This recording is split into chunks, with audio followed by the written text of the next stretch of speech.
आप सभी को पता है कि शिक्षक दिवस भारतवर्ष में डॉक्टर सर्वपल्ली राधाकृष्णन के जन्मदिन के अवसर पर मनाया जाता है।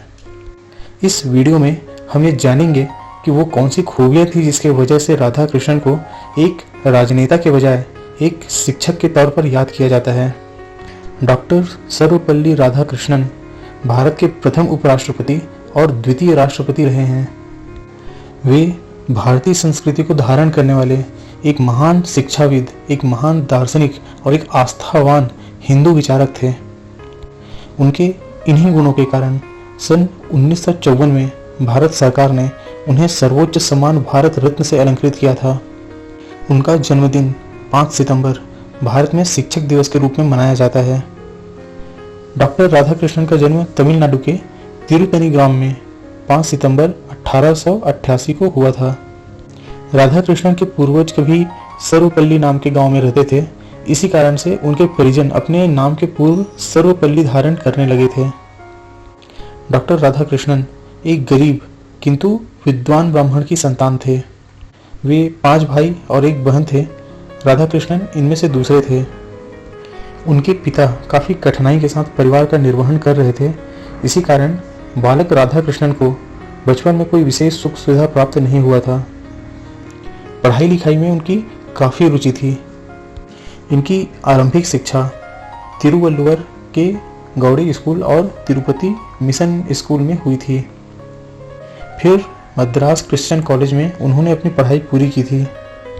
सिर्फ 18 साल की उम्र में उन्होंने स्नातक पूरा किया और 20 साल की उम्र में दर्शन शास्त्र में एमए किया और मद्रास रेसिडेंसी कॉलेज में इसी विषय के सहायक प्राध्यापक पद को भी संभाल लिया। सर्वपल्ली ने एमए की डिग्री के लिए अपनी थीसिस लिखी थी, वेदांत की नैतिकता और उसके तत्व मीमांसा संबंधित उपवाक्य। स्वयं राधाकृष्णन कहते हैं कि भारतीय संस्कृति के जो ईसाई शिक्षक थे, उनकी आलोचना ने मेरे विश्वास को विचलित किया और उस पारंपरिक आधार को हिला दिया जिस पर मैं टिका हुआ था। एक छात्र के रूप में राधाकृष्णन अपना अनुभव बताते हैं कि कैसे ईसाई आलोचकों ने उनकी चुनौतियों ने मुझे हिंदू धर्म के अध्ययन के लिए और यह पता लगाने के लिए बाध्य कर दिया कि हिंदू धर्म में अभी तक क्या जीवंत है और इसमें क्या नष्ट हो चुका है। मिशनरी संस्थाओं में हिंदू धर्म को दिए गए उपेक्षा से मेरा वह एक हिंदू होने का गौरव बहुत आहत होता था जो कभी स्वामी विवेकानंद के वाक्यों से जाग उठा था। और इस प्रकार शीघ्र ही उन्होंने वेदों और उपनिषदों का भी गहन अध्ययन कर लिया। इसके सिवा उन्होंने हिंदी और संस्कृत भाषा का भी बहुत उत्साह के साथ अध्ययन किया था। इन अध्ययनों से राधाकृष्णन इस नतीजे पर पहुंचे कि भारत के दूरस्थ स्थानों पर रहने वाले ग्रामीण और अनपढ़ व्यक्ति भी प्राचीन सत्य को जानते थे। इस कारण से राधाकृष्णन ने तुलनात्मक रूप से यह जान लिया कि भारतीय अध्यात्म काफ़ी समृद्ध है और क्रिश्चियन मिशनरियों द्वारा हिंदुत्व की आलोचनाएं और उसे नीचा दिखाने के प्रयत्न निराधार हैं। और इससे इन्होंने यह निष्कर्ष निकाला कि भारतीय संस्कृति धर्म, ज्ञान और सत्य पर आधारित है जो प्राणियों को जीवन का सच्चा संदेश देती है। जैसा कि वे लिखते हैं कि वर्तमान समय में वेदांत प्रणाली को एक अनैतिक विचारधारा समझना एक दार्शनिक फैशन सा बन गया है। वेदांत हमें मानवीय गरिमा का सम्मान करने का अनुरोध करता है और मनुष्य को मनुष्य के रूप में मान्यता देने की मांग करता है। सच्चा ज्ञान वही है जो आपके अंदर के अज्ञान को समाप्त कर सकता है। सादगीपूर्ण संतोषी व्यक्ति का जीवन अमीरों के अहंकारी जीवन से बेहतर होता है जिनमें असंतोष का निवास होता है। एक शांत मस्तिष्क बेहतर है तालियों की उन गड़गड़ाहटों से जो सांसदों और दरबारों में सुनाई देती है। डॉक्टर राधाकृष्णन समूचे विश्व को एक विद्यालय मानते थे। उनका मानना था कि शिक्षा के द्वारा ही मानव मस्तिष्क का सदुपयोग किया जा सकता है। अतः विश्व को एक ही इकाई मानकर शिक्षा का प्रबंध करना चाहिए।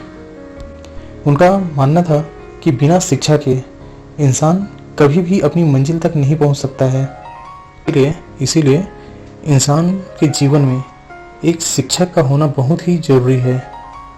राजनीति में आने से पहले उन्होंने अपने जीवन के 40 साल अध्यापन को दिए थे। उन्होंने कई भारतीय और अंतर्राष्ट्रीय विश्वविद्यालयों को अपनी शिक्षाएं दी थी, जो कि इस प्रकार हैं: आंध्र विश्वविद्यालय, ऑक्सफोर्ड विश्वविद्यालय, कलकत्ता विश्वविद्यालय, काशी हिंदू विश्वविद्यालय और दिल्ली के विश्वविद्यालय। उनके कुछ वचन आज भी बड़े प्रचलित हैं, जैसे कि जब हमें लगता है कि हम जानते हैं तो हम सीखना बंद कर देते हैं। आनंद और खुशी का जीवन ज्ञान के आधार पर ही संभव है। उनको प्रदान किए गए पुरस्कारों और सम्मानों की लंबी सूची है, जिसमें भारत रत्न सर्वाधिक गौरवपूर्ण है। 1931 में उन्हें इंग्लैंड द्वारा सर की उपाधि दी गई थी, जिसे उन्होंने भारत की स्वतंत्रता की प्राप्ति के पश्चात लगाना बंद कर दिया था। उन्हें साहित्य में नोबेल प्राइज़ के लिए 6 बार नामांकित किया गया था और शांति में नोबेल प्राइज़ के लिए उन्हें 11 बार नामांकित किया गया। डॉक्टर सर्वपल्ली राधाकृष्णन द्वारा की गई रचनाओं की एक लंबी श्रृंखला है, जिसमें उन्होंने दुनिया को अपनी विद्वता का लोहा मनवाया।